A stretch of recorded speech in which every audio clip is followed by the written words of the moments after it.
Harry Potter and the Sorcerer's Stone by J.K Rowling. Chapter 3. The Letters from No One. The escape of the Brazilian boa constrictor earned Harry his longest ever punishment. By the time he was allowed out of his cupboard again, the summer holidays had started, and Dudley had already broken his new sign camera, crashed his remote control aeroplane, and, first time on his racing bike, knocked down old Miss Fig as she crossed Pruitt Drive on her crutches. Harry was glad school was over, but there was no escaping Dudley's gang, who visited the house every single day. Pierce, Dennis, Malcolm, and Gordon were all big and stupid, but as Dudley was the biggest and stupidest of the lot, he was the leader. The rest of them were all quite happy to join in Dudley's favorite sport, Harry hunting. This is why Harry spent as much time as possible out of the house, wandering around and thinking about the end of the holidays, where he could see a tiny ray of hope. When September came, he would be going off to secondary school, and for the first time in his life, he wouldn't be with Dudley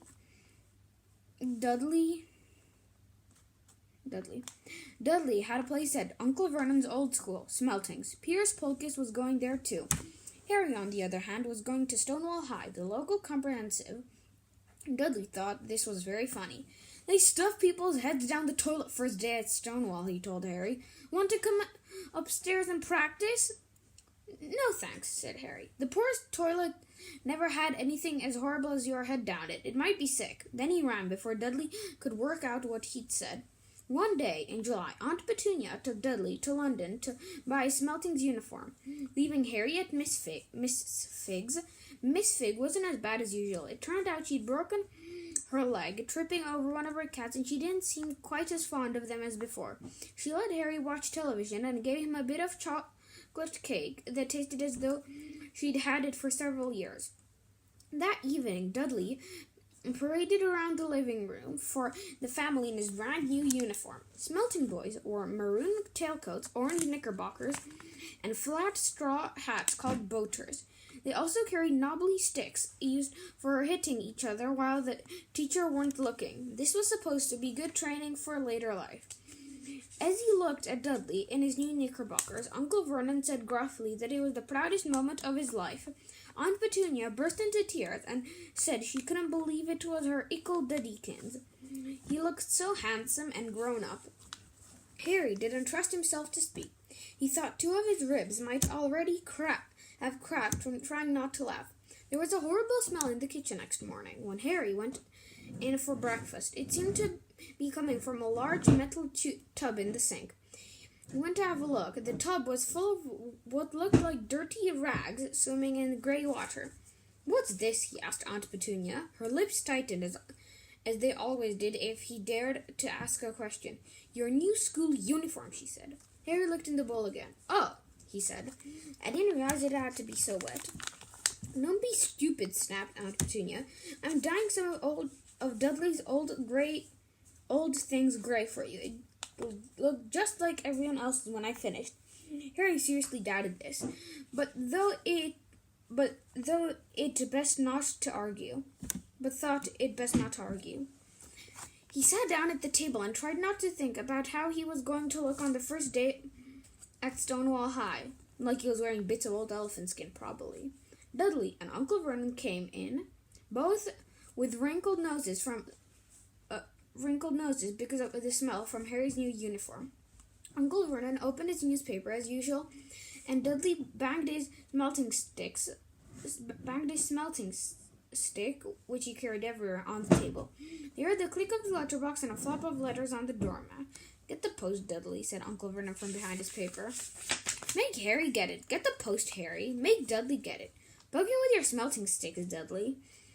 Harry dodged the smelting sticks and went to get the post.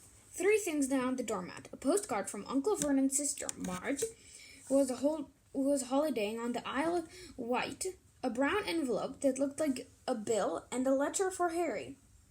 Harry picked it up and stared at it, his heart twanging like a giant elastic band. No one ever in his whole life had written to him. Who would? He had no friends, no other relatives. He didn't belong to the library, so he never even got rude notes asking for books back. Yet here it was, a letter addressed so plainly there could be no mistake. Mr. H. Potter, The Cupboard Under the Stairs, 4, Privet Drive, Little Whinging, Surrey. The envelope was thick and heavy, made of yellowish parchment, and the address was written in emerald green ink. There was no stamp. Turning the envelope over, his hand trembling, Harry saw a purple wax seal, bearing a coat of arms, a lion, an eagle, a badger, and a snake surrounding a large letter H. "Hurry up, boy!" shouted Uncle Vernon from the kitchen. "What are you doing, checking for letter bombs?" He chuckled at his own joke. Harry went back to the kitchen, still staring at his letter. He handed Uncle Vernon the bill and the postcard, sat down, and slowly began to open the yellow envelope. Uncle Vernon ripped open the bill, snorted in disgust, and flipped over the postcard. "Mar's ill," he informed Aunt Petunia. Ate a funny whelk. "Dad!" said Dudley suddenly. "Dad, Harry's got something." Harry was on the point of unfolding his letter, which was written on the same heavy parchment as the envelope, when it was jerked sharply out of his hand by Uncle Vernon. "That's mine," said Harry, trying to snatch it back. "Who'd be writing to you?" sneered Uncle Vernon, shaking the letter open with one hand and glancing at it. His face went from red to green faster than a set of traffic lights. And it didn't stop there. Within seconds, it was the grayish-white of old porridge. "Petunia!" he gasped. Dudley tried to grab the letter to read it, but Uncle Vernon held it high out of his reach. Aunt Petunia took it curiously and read the first line. For a moment, it looked as though she might faint. She clutched her throat and made a choking noise. "Vernon! Oh my goodness, Vernon!" They stared at each other, seeming to have forgotten that Harry and Dudley were still in the room. Dudley wasn't used to being ignored. He gave his father a sharp tap on the head with his smelting sticks. "I want to read the letter," he said loudly. "I want to read it," said Harry furiously. It's mine." "Get out, both of you," croaked Uncle Vernon, stuffing the letter back inside its envelope. Harry didn't move. "I want my letter!" Let me see it," demanded Dudley. "Out!" roared Uncle Vernon, and he took both Harry and Dudley by the scruffs of their necks and threw them into the hall, slamming the kitchen door behind them. Harry and Dudley promptly had a furious but silent fight over who would listen at the keyhole. Dudley won. So Harry, his glasses dangling from one ear, lay flat on his stomach to listen at the crack between door and floor. "Vernon," Aunt Petunia was saying in a quivering voice, "look at the address. How could they possibly know where he sleeps?" "You don't think they're watching us?" "Watching, spying, might be following us," muttered Uncle Vernon wildly. "But what should we do, Vernon? Should we write back? Tell them we don't want—" Harry could see Uncle Vernon's shiny black shoes pacing around the kitchen. "No," he said finally. "No, we'll ignore it if they don't get an answer. Yes, that's best. But we don't do anything. But I'm not having one in the house, Petunia. Didn't we swear when we took him in we'd stamped that out dangerous nonsense?" That evening he got back from work. Uncle Vernon did something he'd never done before. He visited Harry in his cupboard. "Where's my letter?" said Harry, the moment Uncle Vernon had squeezed through the door. "Who's writing to me?" "No one. It was addressed to you by mistake," said Uncle Vernon shortly. "I've burned it." "It was not a mistake," said Harry angrily. It had my cupboard on it." "Silence!" yelled Uncle Vernon, and a couple of spiders fell from the ceiling. He took a few deep breaths and then forced his face into a smile, which looked quite painful. Yes, Harry, about this cupboard. Your aunt and I have been thinking you're really getting a bit big for it. We think it might be nice if you moved into Dudley's second bedroom." "Why?" said Harry. "Don't ask questions," snapped his uncle. "Take this stuff upstairs now." The Dursleys' house had 4 bedrooms, one for Uncle Vernon and Aunt Petunia, one for visitors, usually Uncle Vernon's sister Marge, one where Dudley slept, and one where Dudley kept all the toys and things that wouldn't fit in his first bedroom. It only took Harry one trip upstairs to move everything he owned from the cupboard to his room. He sat down on the bed and stared around him. Nearly everything in here was broken. The month-old sign camera was lying on top of a small working tank Dudley had once driven over next door's dog. In the corner was Dudley's first ever television set.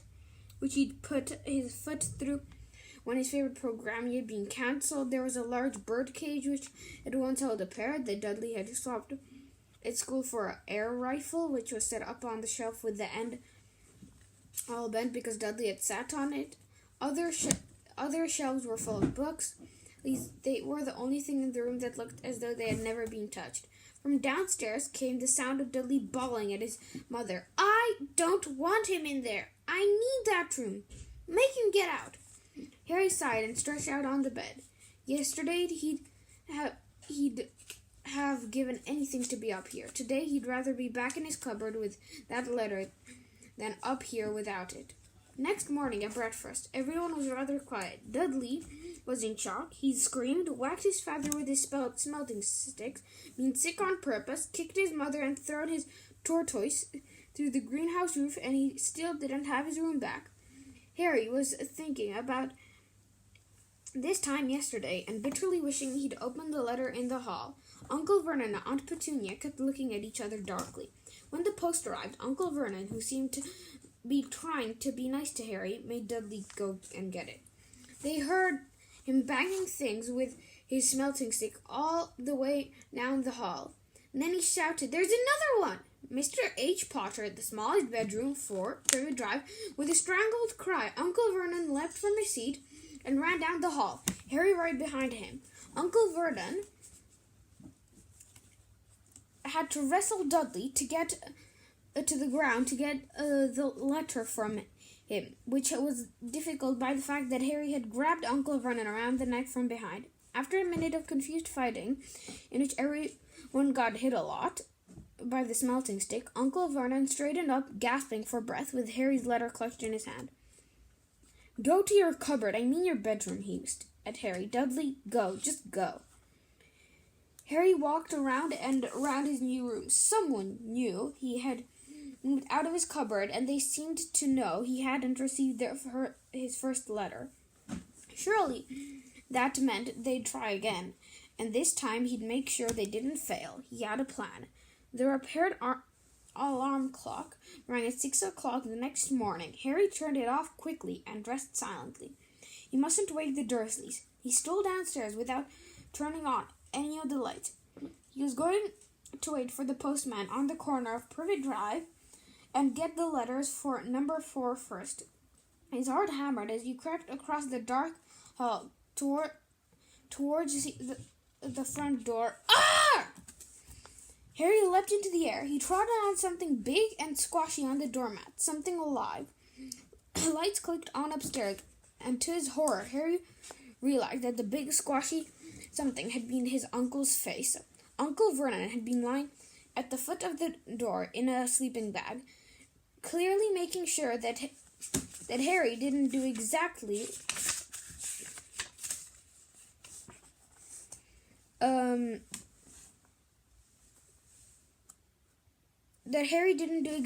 what he'd been trying to do. He shouted at Harry for about half an hour and then told him to go and make a cup of tea. Harry shuffled miserably off into the kitchen, and by the time he got back, the post had arrived, right into Uncle Vernon's lap. Harry could see 3 green letters addressed in green ink. "I want," he began, but Uncle Vernon was tearing the letters into pieces before his eyes. Uncle Vernon didn't go to work that day. He stayed at home and nailed up the letterbox. "See," he explained to Aunt Petunia through a mouthful of nails, "if they can't deliver them, they'll just give up." "I'm not sure that'll work, Vernon." "Oh, these people's minds work in strange ways, Petunia. They're not like you and me," said Uncle Vernon, trying to knock in a nail with the piece of fruitcake Aunt Petunia just brought him.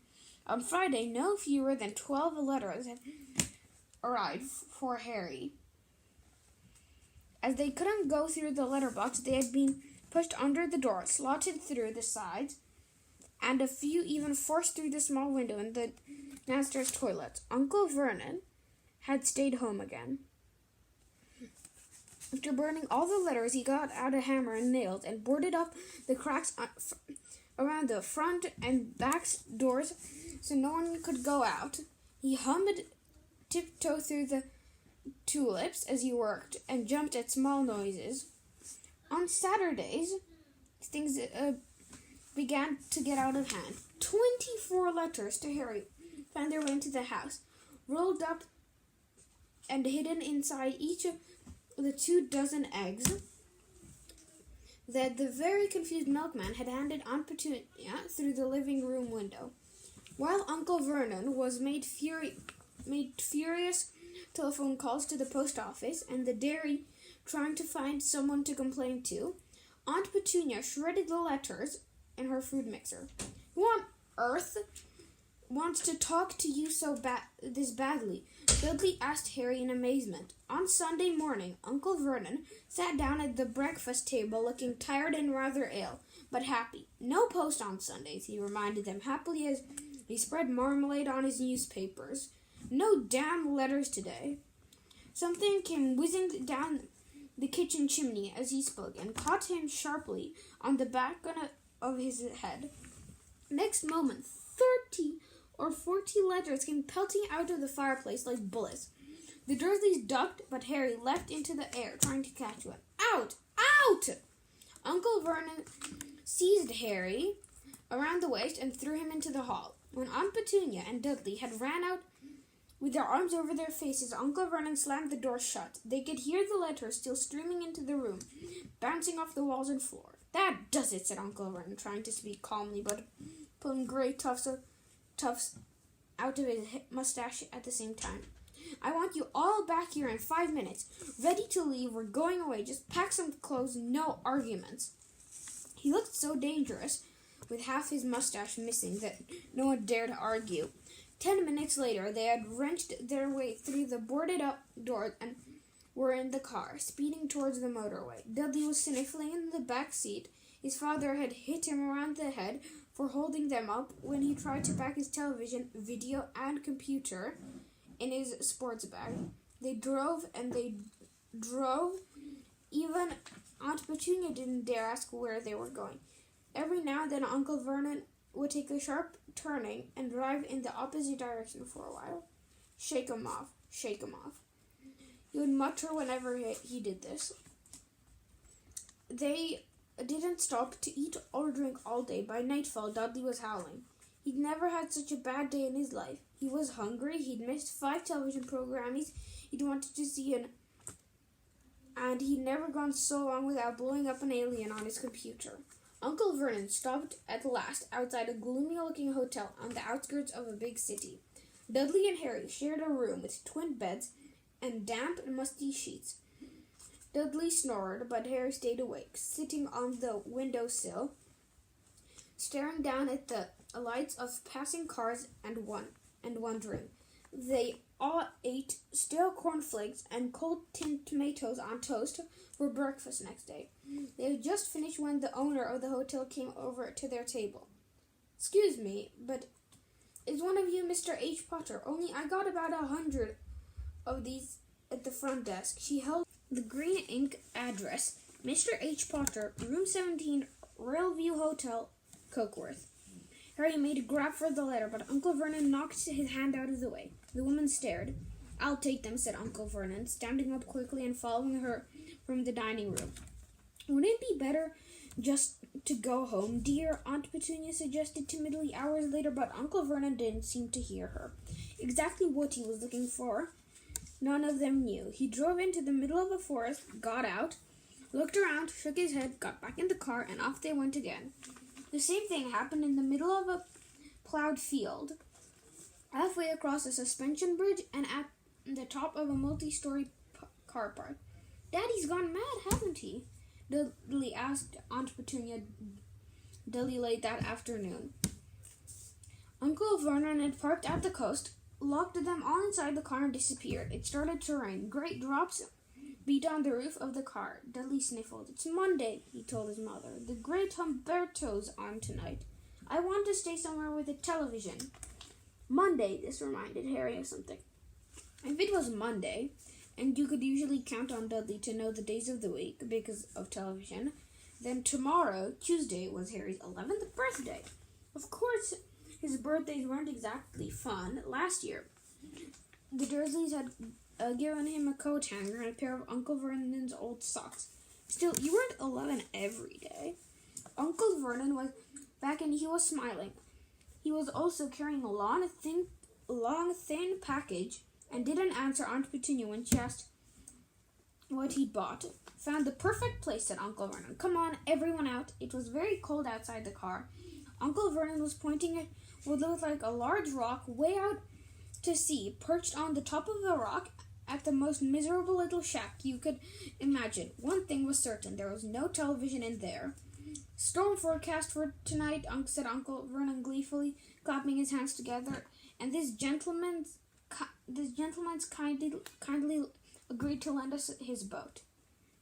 A toothless old man came ambling up to them, pointing with a rather wicked grin at an old rowing boat bobbing in the iron-gray water below us. I've already got us some rations, said Uncle Vernon, so all aboard.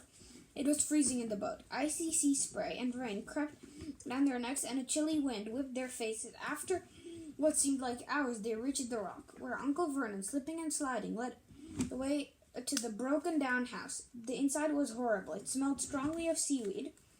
The wind whistled through the gaps in the wooden walls, and the fireplace was damp and empty. There were only 2 rooms. Uncle Vernon's rations turned out to be a packet of crisps each and 4 bananas. He tried to start up a fire, but the empty crisp packets just smoked and shriveled up. Could do with some of those letters now, eh? He said cheerfully. He was in a very good mood. Obviously, he thought nobody stood the chance of reaching them here in a storm to deliver post. Harry privately agreed, though the thought didn't cheer him up at all.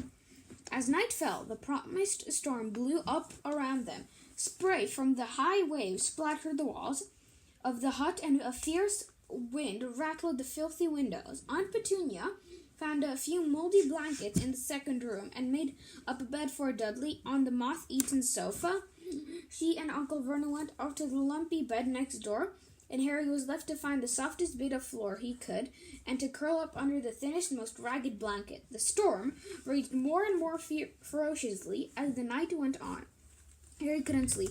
He shivered and turned over, trying to get comfortable, his stomach rumbling with hunger. Dudley's snores were drowned by the low rolls of thunder that started near midnight. The lighted dial of Dudley's watch, which was dangling over the edge of the sofa on his fat wrist, told Harry he'd been 11 in 10 minutes' time.